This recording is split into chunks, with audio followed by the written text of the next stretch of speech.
best. Pi will be receiving the treatment at the Dent Institute in Buffalo in the form of an injection. She will be receiving 140 of them over the next year. Each injection, costing $1,000, gives her a new tool in her fight. I'm hoping for the best, and, I can't not try. Being the first to try this drug, Pi knows that this could be very important for the 6,000 people who are diagnosed with the disease each year. I hope maybe this will help someone else and give them hope. Pi considers herself lucky to be the first Radicava recipient and is even considering testing that luck. I said I should probably play the lottery today, because normally I'm not lucky like that at all. From Eden, Jeff Slauson, 7 Eyewitness News. All new at 11, an unexpected landing in Buffalo for passengers on board a JetBlue flight. Tonight we are hearing the calls from air traffic control in Buffalo. When able, can you let me know your original destination and the type of smell coming from your aircraft? The 19th, we've got an odor reported by the cabin crew in the aft galley. Now, the JetBlue flight was headed to San Diego from Boston when it diverted to Buffalo. 2 crew members were taken to ECMC for dizziness. 126 passengers on board jumped on a backup plane just about an hour ago.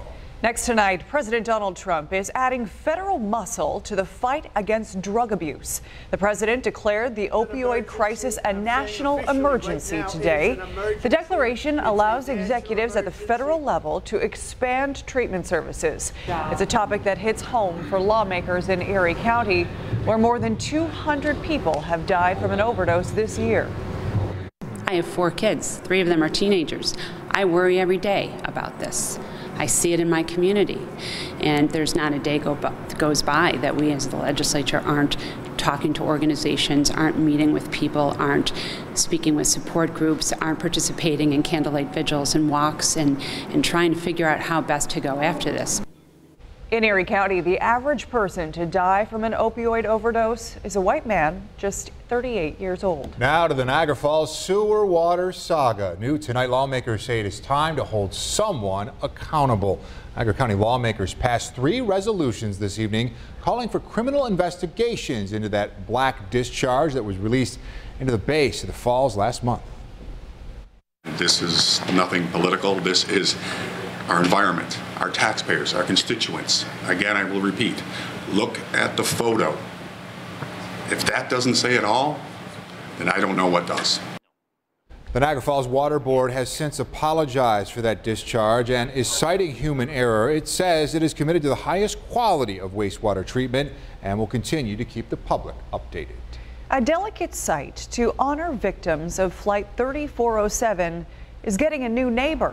It's a house under construction, and some say it's encroaching on this place of tribute, including one woman who visits the memorial every week to remember her daughter killed in that crash. The story tonight from 7 Eyewitness News reporter Hannah Bueller. I do feel closer to her here because the last time I saw her, it was on Tuesday morning. She left for Newark, and I told her, vaya con Dios. That means go with God, and she did go with God. I never saw her again. As the sun sets along Long Street in Clarence Center, a mother pays respects to her daughter, Mary Abraham, who was one of 50 people who died when Flight 3407 crashed in Clarence Center. It's 8.5 years, and I can't stop crying. It is very fresh. Even though it was 8 years ago, I still see the balls of fire. I still hear the explosions. For me, it's brand new every day. Tita Abraham says once every couple of weeks she visits this hallowed ground, walks the concrete steps in the shape of 3407's wings to sit, to pray, and to remember. To me, it's a sacred site, and it should stay so.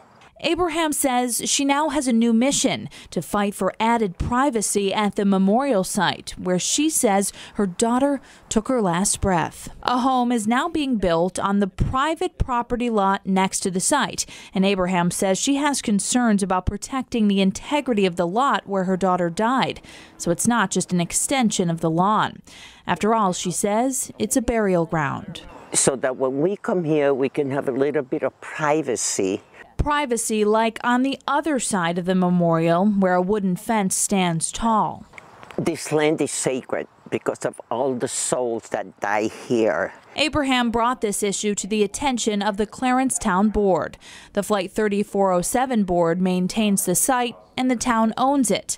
The town supervisor tells us her concerns will be forwarded to the Flight 3407 board for further discussion. I'm going to fight for this. I spoke with the president of the 3407 board, who tells me he will be putting this item on the agenda for the board meeting later on this month.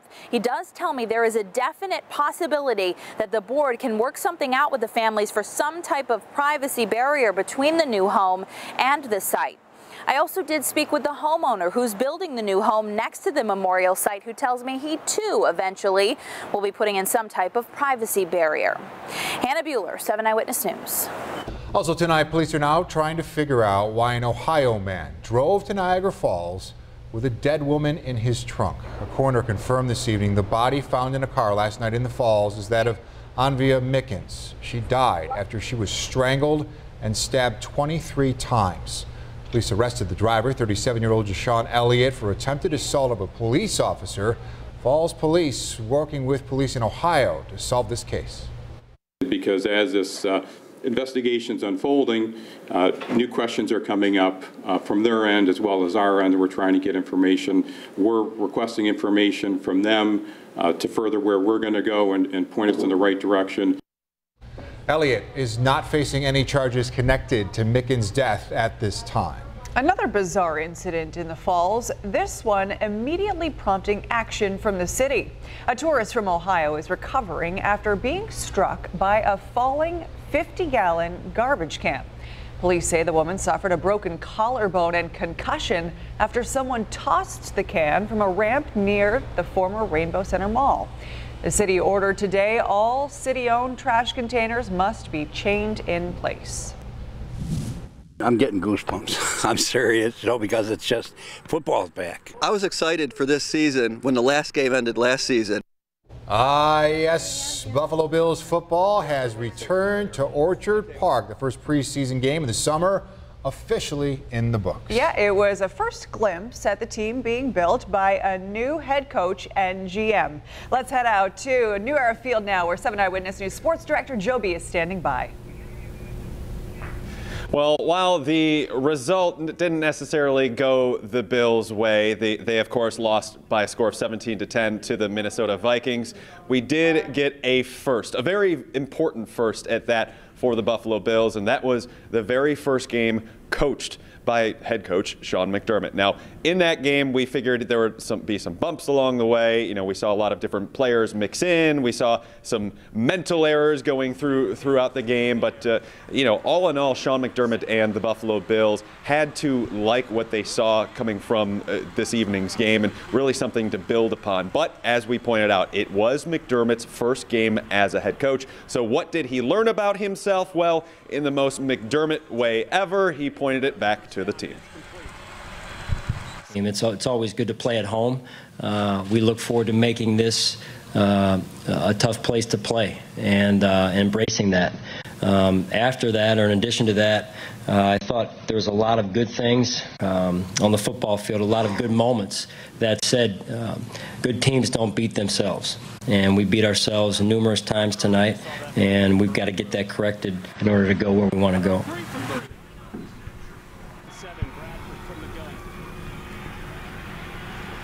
The Bills only suffering a couple of injuries. Doesn't seem like anything major. Running back Jonathan Williams had a hamstring injury. Linebacker Tanner Vallejo with a shoulder injury. So now from here, the Bills meet again for practice tomorrow right here in Orchard Park. They get back to training camp at St. John Fisher College on Sunday. Then, of course, preseason game number 2 next Thursday on the road against the Philadelphia Eagles. We'll have much more coming up from tonight's game later on in sports with Matt Beauvais and myself. And we'll go over exactly who stood out, who didn't, for the right and the wrong reasons. We'll send it back inside to you. All right, thank you so much, Joe. Preseason or not, Ashley, nice to have a little football action. Absolutely, back. You can feel the excitement in the air. Good to see the team back on the field. Yeah. Just ahead on 7 Eyewitness News at 11, the growing retail bug is now biting 3 stores at the Harbor Center.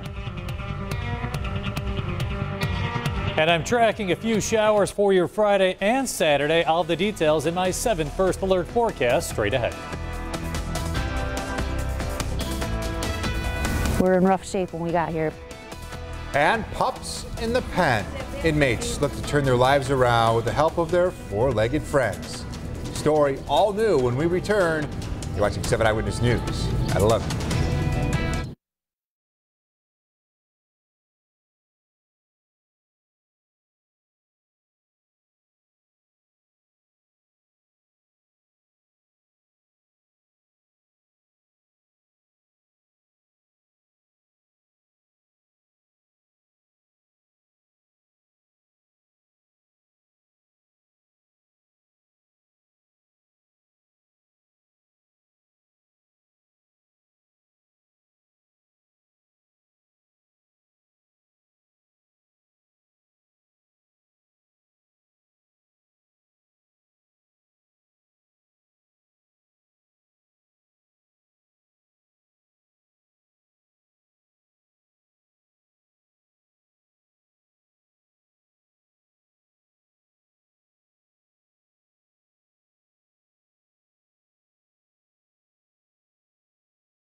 You're watching 7 Eyewitness News with Jeff Russo and Ashley Rowe, 7 First Alert meteorologist Aaron Minkowski, and sports director Joe Biscaglia.